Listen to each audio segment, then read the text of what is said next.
Hello everybody and welcome back to another iteration of the Idiot's Guide to Cruising. Although I know that there's only like 10 of you watching, and probably me in the future. But, as is tradition, I will make these. And this time, for our 7-week cruise, we are in Greece, in Malta. Cue cool shots.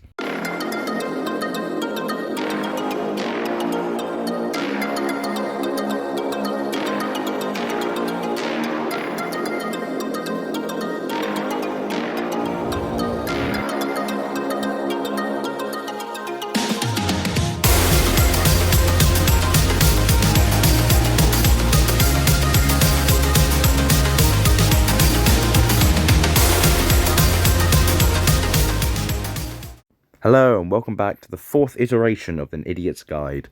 This time we are doing Greece and Italy. We started our journey here in Bristol at 1 o'clock in the morning, taking our 3-hour flight across France and Italy all the way to Malta, which sits just off the coast of Sicily. Our route will first take us away from Malta for a sea day, then take us to our first destination, Toronto, before hopping over to Corfu and Kefalonia, and then finishing on the Sicilian isle of Catena. The boat we are staying on this time is the Azura, which is a ship that I've not actually been on before. But it is the sister ship to the Ventura, which is the ship that we went on the first Idiot Guide and the third.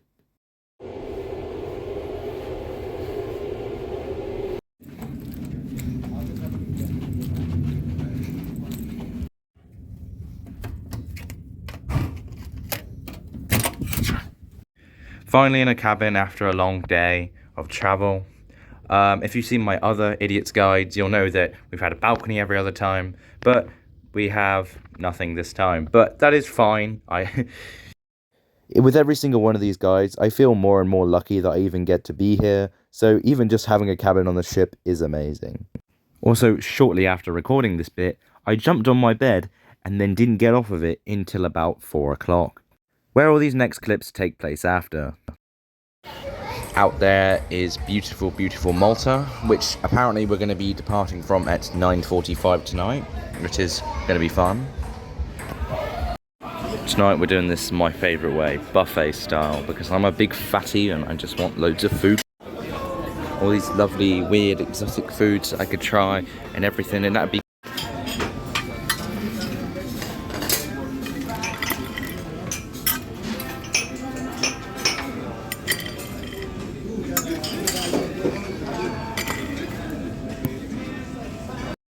I am a simple man with simple taste. Don't judge me. After consuming a gross amount of calories, we are now at the top of the ship, like the very tippy top. And it's beautiful up here actually. Like, you can see the entirety of Malta from up here. It's got a really nice blend of like old and new buildings. Now we attempt to go downstairs without dying.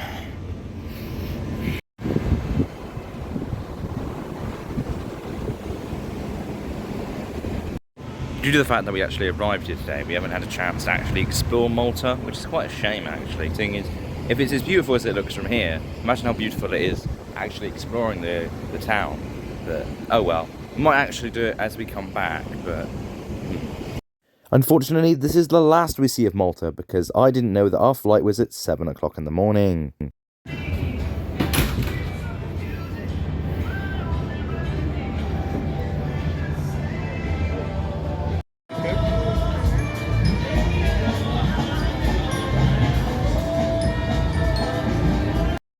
Boarding the boat at 12 and moving at now 10 o'clock, meaning that, 10 hours away to get going, which is kind of cool. If you're wondering why that is, a flight from Manchester got delayed for 12 hours. So we were stuck in Malta for another 12 hours. Also just taking in how beautiful Malta looks at night. It is a really beautiful place. Sorry to say there isn't much video for today. It is more just interesting shots of the boat and Malta. I really wish I could have explored this place because it does look phenomenal. But I think that's enough of that. This is beautiful enough.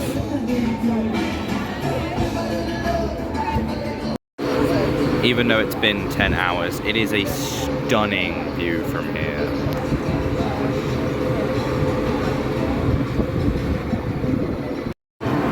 Realistically, it's been a crazy day. I mean, at 1 o'clock this morning, I was at home, and now, you know, like, quite a few hours later, I think 22 hours later, I am leaving Malta on a cruise ship, bound for our next destination, which I will put up here, because I hate my editing life.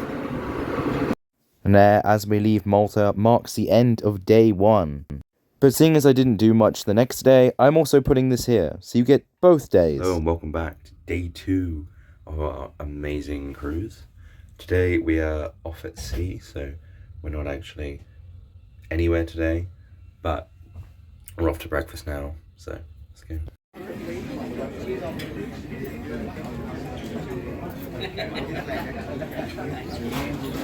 Here's my breakfast for this morning, which is your bare bones basic breakfast. The alliteration in that sentence is grade 9 worthy, but doing it in the restaurant always makes me feel a little bit more sophisticated than the madness that is the buffet, where all laws of common courtesy get thrown out of the window. Sea was really calm today and beautiful to look at, very different from the Bay of Biscay that we had to deal with last time. Also today I got to use my 1 hour of free Wi-Fi, which I really didn't use on much, other than downloading a couple things and talking to people, but the novelty of using it at sea was kind of cool. But I'm not paying 20 quid a day for Wi-Fi. My 1 free hour of Wi-Fi has finally run out, and that is sort of nice because it means I'm not constantly on my phone all the time playing Pokemon Go. I don't have an addiction, I can stop whenever I want, but that means no more Pokemon Go for today. But we're doing other things because, well, yeah, hello. So I'm gonna get my hair cut because we're gonna cut this ugly mop of hair that I have and make it look beautiful for the celebration tonight. First of all, they wash my dirty hair and tell me that I need all these products that are super expensive. Then I show the guy the shot from the last Idiot's Guide to get me what I want. And in this shot here, you can really see how long my hair has got in the 10 months since we last did this.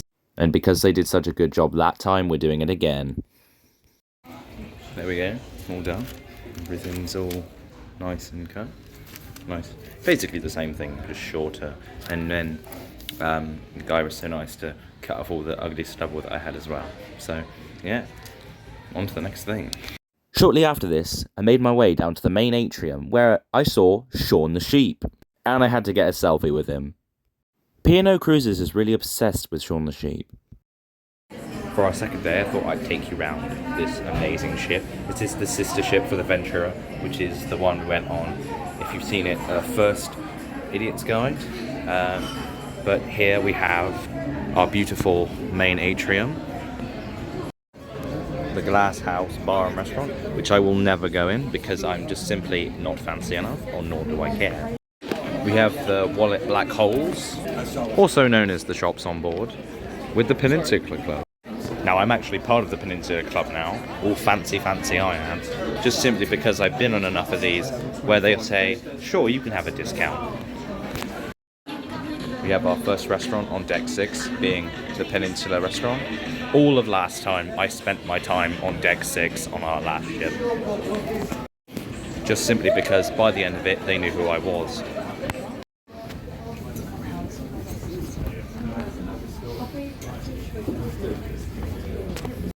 And then if we head downstairs, I'd be like I hadn't moved, being this is the Meridian Restaurant.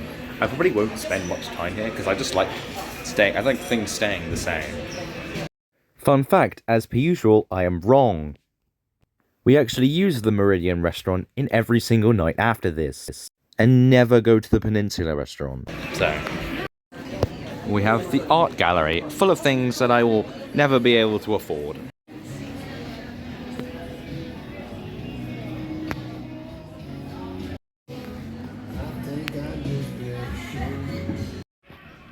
We have the library, which is kind of pointless for me because I can't read. We have our Brody's Bar, home to all of the best music quizzes and non-arcades. This ship is the exact same as the Ventura, which is really interesting, apart from one detail, the fact that at the back of Brody's, there's no arcade. I want my money back.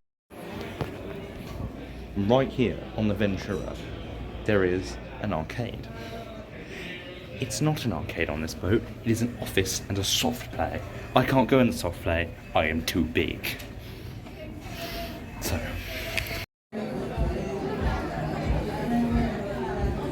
we have our amazing Malabar, home to our karaoke, with some of the best singers in the world and some people who should have just stayed sat down. And then we have the Manhattan, home to some of the best acts on the ship, and the band Pulse.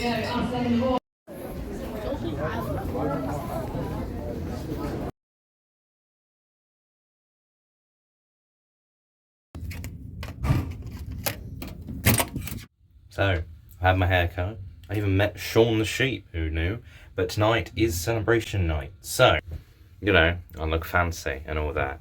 So let's go do that. And then my co-star Donkey has to get some amazing shots, as he's not actually been in this episode yet. But he looks as amazing as me in my suit. Now for this next bit, I forgot to take a picture of the menu, so bear with while I guess what it is. For my starter, we had salmon and caviar, which makes me sound oh so fancy.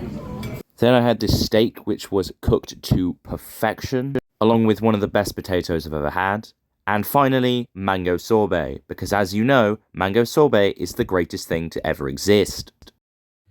So that is the end of day 1 and 2, because I'm mashing these together, because not much happened on either day. Well, a lot happened, but I didn't record a lot of it, but you know. It was just me sat at the pool. It's fine. But, you know, tomorrow we're actually landing somewhere. We're landing in Toronto, I think, in Italy. I might have said that wrong. I'm probably going to say it wrong. Like, there's only 4 of you here who really care that much. But yeah, so should be more interesting tomorrow, and I'll see you then.